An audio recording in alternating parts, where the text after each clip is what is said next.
गिबि गिबियावनो जोंनि बिटिसि हाग्रामा महिला धन्यबाद होनांगोन बिथाङा नैबे इलेक्सनाव 38टा एमसिएलए लाबोनानै सरकार दाबाय आरो जों तामुलपुराव जेन्नानैबो जोङो दिनै पिसिडिसि चेयारमेन टिसि चेयारमेन टाउननि ward chairman vice chairman ward member बानायनो हाबाय बिथांखौ जों गोसो गोरबोनिफ्राय साबायखर गिबि गिबियावनो बावहरग्रोदो जोङो जोंनि बे दा तामुलपुराव बिथांनि हेफाजाबावनो जोङो फान्डजों जों तामुलपुरखौ एसे साफा खालामनो एसे उन्नत धरननि जों माने टाउनखौ खालामनो सानदों ओंखायनो रायजोनि हेफाजाब आरो सरकारनि हेफाजाब लानानै जोङो दावखोलांनो सानदों। गिबियाव मा खामानि मावनो जोङो फार्स्ट टाइम जोङो जाबोर गारनाय डाम्पिं मोनसे बेखौ जों बानायग्रोगोन एलटमेन्टखौ खालामगोन जोङो फार्स्ट टाइम बिनिफ्राय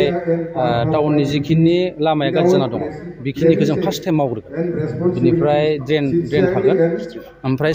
मेनलि साफा खालामगोन जों मेनलि माने प्लास्टिक कागज पाति गोलैना थानाय जायगाखौ जों साफा खालामगोन फार्स्ट टाइम बिनिफ्राय डाम्पिं माबायाथ' थागोन बे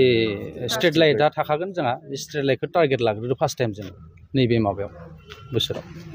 तामुलपुर जे मिउनिसिपाल बर्डआ बेयो बेसेबां गुवार एरियासिम कभार खालामो कभाराथ' 300 बेसेबांबा होन्दोंमोन दानि आंबो गोदान मिथिथ'वाखै खिन्थु वार्डनि माबाया 10टा बिथिं एरिया बननगर बिथिंजाय एरिया बरखाथा एरिया बिथिंजाय कुसुबारि घगमारि एरिया एरि सार्कोल ओमफ्राय बिथिंजाय पुनिया मेन एरिया बेखिनि थांनाय सरकारा जि बानायलाङाखै जों बिसोर सोमोन्दो गैया जोंनि टारगेटआ जाबाय उद्देश्यआ टाउना साफा जानांगौ तामुलपुरा लास्टआव डिक्लेयार जानाय मिउनिसिपाल टाउन हिसाबै बेनिखायनो जोङो जथेस्थ' माने जों नाजागोन होननानै जों आसा